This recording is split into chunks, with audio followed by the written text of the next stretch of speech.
Welcome to Ask Dr. Change. I'm Dr. Linda Ackerman Anderson.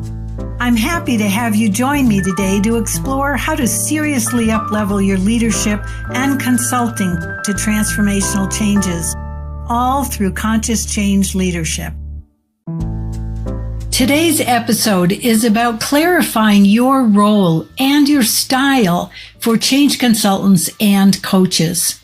It comes from a really interesting question from Eminal Bernabo, who's an agile coach from Switzerland.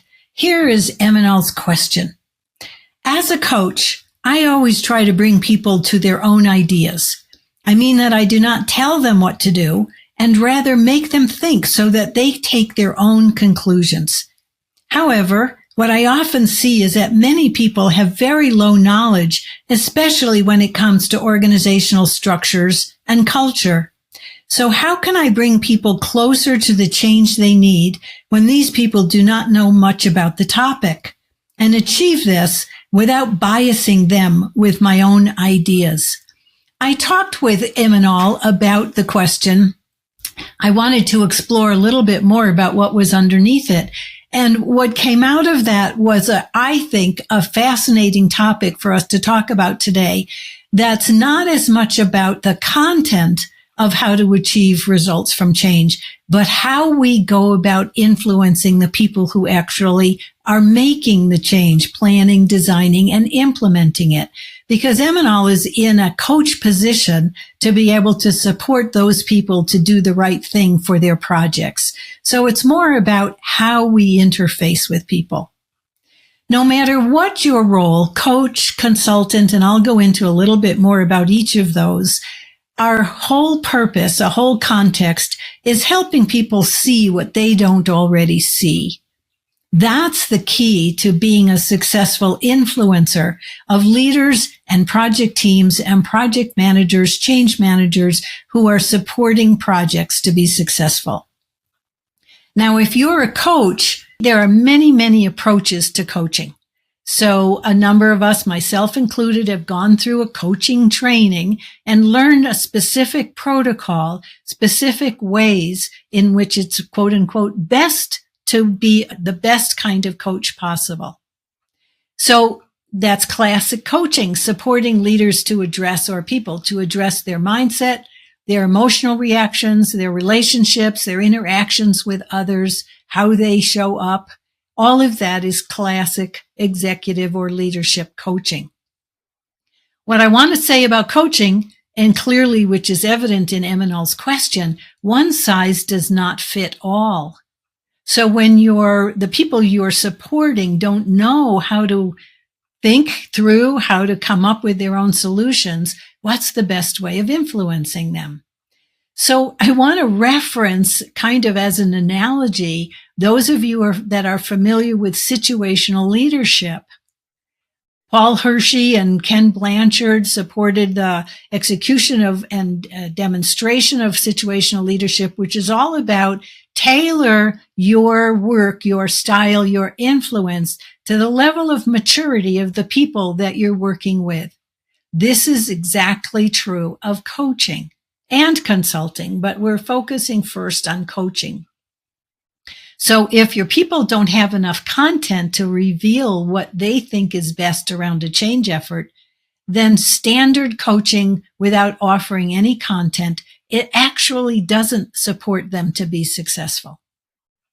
Let me shift then to consulting, if you consider yourself a consultant.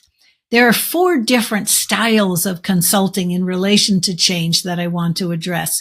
And so for you to be able to identify as a consultant, which of these categories do you fit in? The first is a content expert. I know about structure. I know about technology. I know about culture. I know about business process. I know about supply chain, whatever it is. We often invite in either inside the organization subject matter experts or external consultants who come in to give the answer. That is the content expert. That's very different than what Eminal is talking about in his question. The second type of consultant is a facilitator, much more of what Eminal is talking about.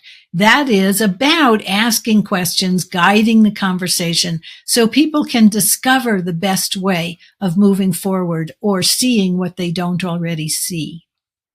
The third style of consulting is what I call being a pair of hands. So that you're on the team, you're asked to develop a communication strategy, a training strategy, do a specific piece of planning work or research. That's being a pair of hands, and you're still a consultant, but it's actually getting into the weeds of doing the project work. The last type of consultant I want to talk about is being a strategic advisor. This is how we identify ourselves. So we're adding and offering both options as well as how to think through these options to see what is best for the client. And we're doing this in partnership with the client. We're not giving the answer, but we're offering options worth exploring that might fit what they need. People often ask me, how do you define yourself? I'm a strategic change advisor, and I frequently call myself a strategic change coach. Now that's interesting. I'm crossing both lines. So what I do in my strategic change coaching position is that I'm working with leaders or other consultants who are working on supporting their clients to be successful on a change project. And I am talking with them about where they are, what issues they're up against, what they may need to be doing, laying out options and exploring with them what they think the best possible approach would be. And so I am coaching and I'm consulting, and I'm not giving them the answer. I'm facilitating them to come up with it. It's more aligned to being a strategic advisor, especially for senior executives.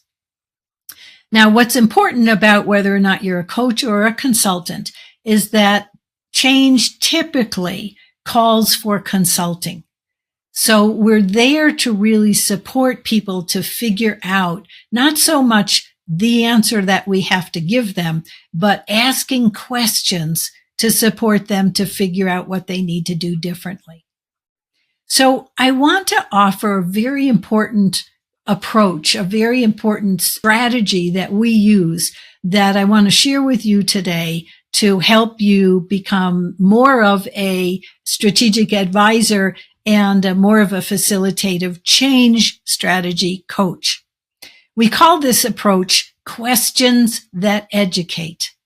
And what it is asking questions, first observing the reality of what's going on in a project, asking questions, getting a briefing if necessary, and then understanding that reality, being able to work with the leaders, the sponsors, the project managers, or the project teams in such a way that we're posing questions that lead them to understand the dynamics that they're dealing with that they might currently not see at all. And so the questions themselves have a lot of information in them and provide options that then need to be explored. And so one of the important aspects of questions that educate is to set the context so that there's an openness for listening to the question itself.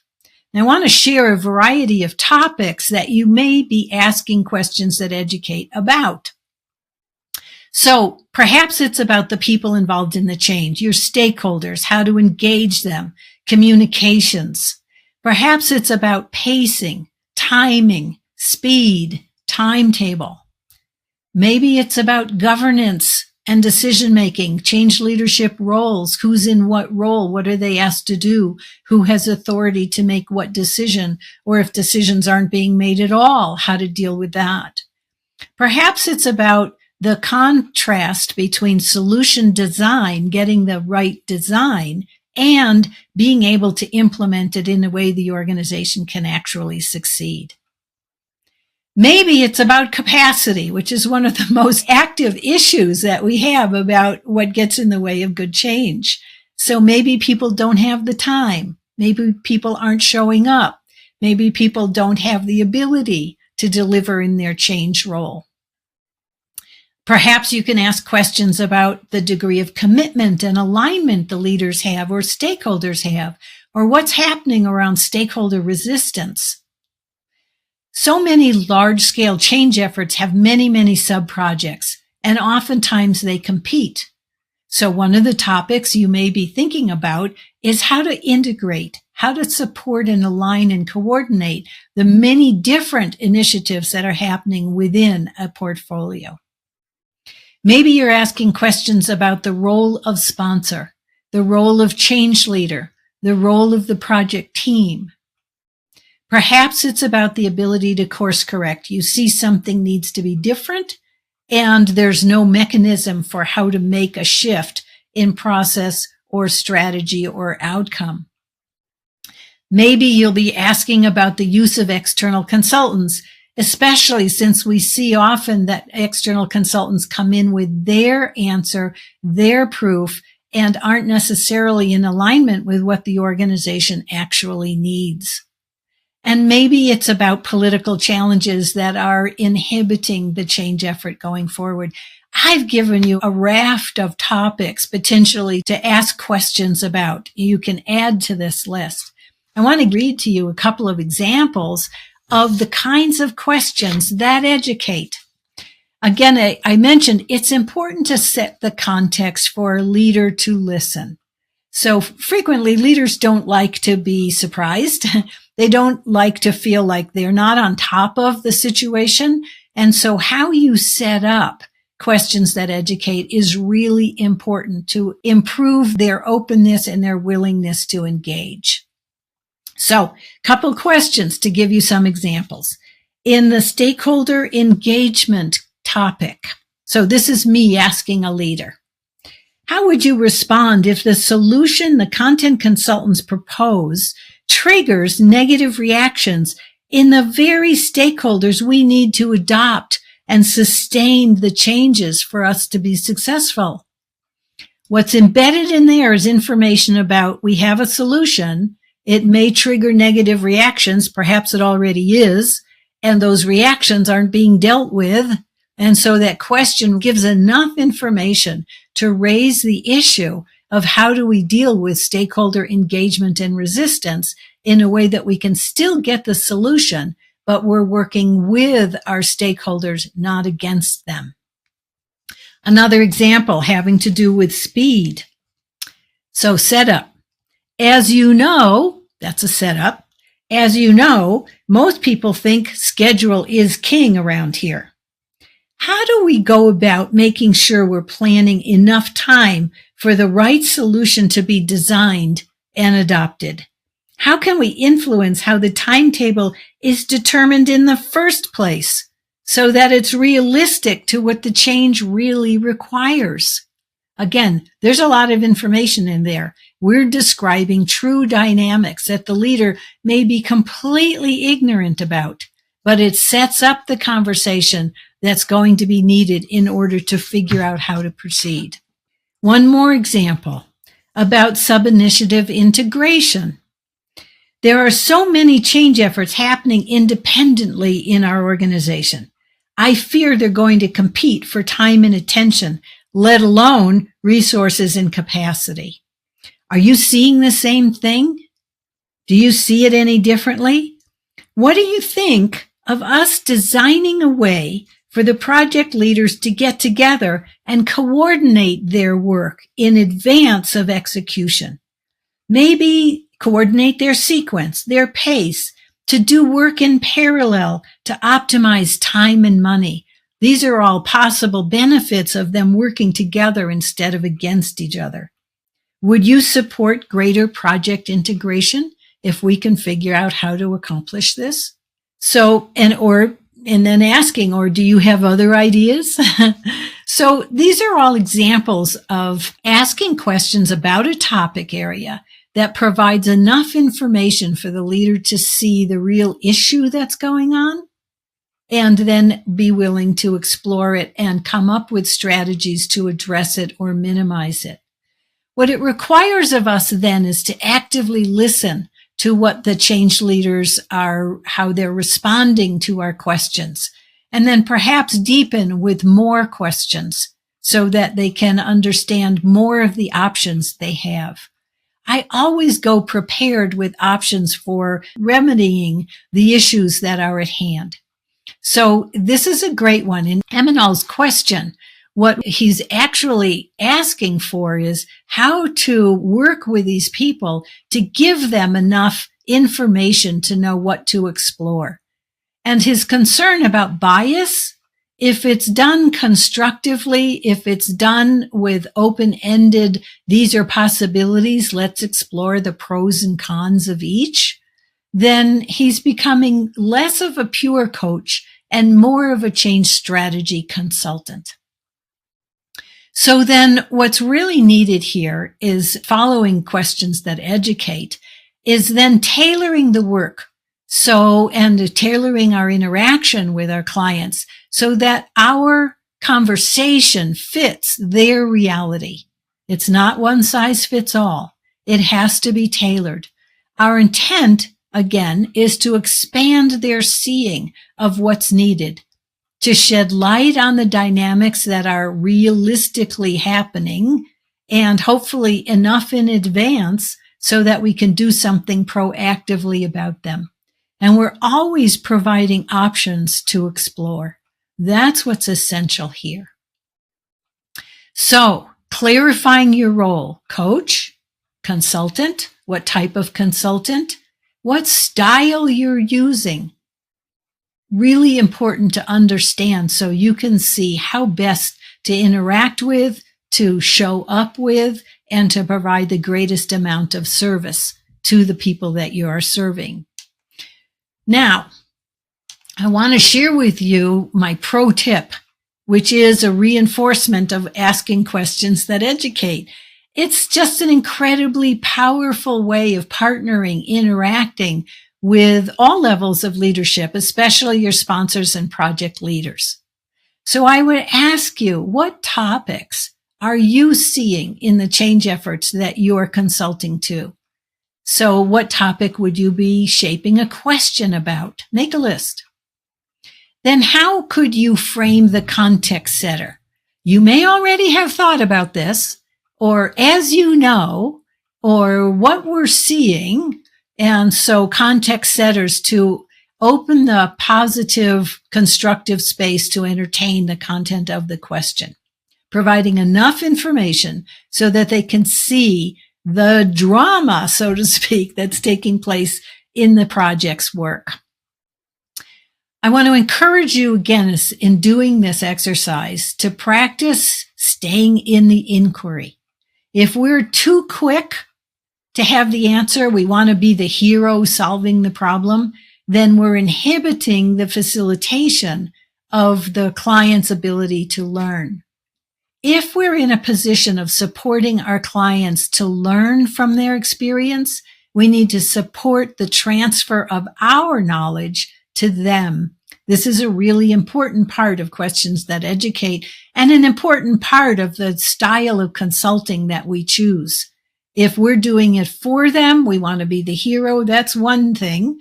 If we're doing it to support them to succeed beyond us, then that's another thing.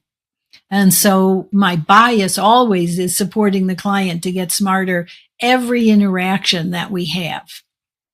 So know that we can provide guidance. We can provide clarity. We can provide options. And then we support the client to explore them fully. In terms of my personal reflection, I would ask you to think about this question of your role and your style. Are you a coach? Are you locked into a protocol that is fairly structured and rigid? Are you able to tailor to the client's needs to go outside of your own boundaries? Are you a consultant, and which type? Are you an expert? Are you a facilitator? Are you pairs of hands? Are you a strategic advisor? What style do you bring to your role? How clear are you about this? What choices are you making? I want to underscore you have choice here. It is often based upon your motivation to be helpful, to be seen as the expert, to be the hero. These are all important questions to reflect on for yourself because it influences how you market yourself, your services, the impact that you have, your brand. So all of this is implications for self-reflection and being true to yourself and aligned with the work that you do that you want to do. Again, in Eminol's question, he was struggling with how to be of service without biasing. So my encouragement to any of you dealing with a similar kind of thing, be clear about your role and the options you have for shifting your role based upon the reality, based upon the maturity of the people that you are serving and supporting. I hope you'll take that reflection to heart. Thanks for spending some time with me today. I hope you gained some valuable insights for your work. Please send me your questions and challenges by going to askdrchange.com.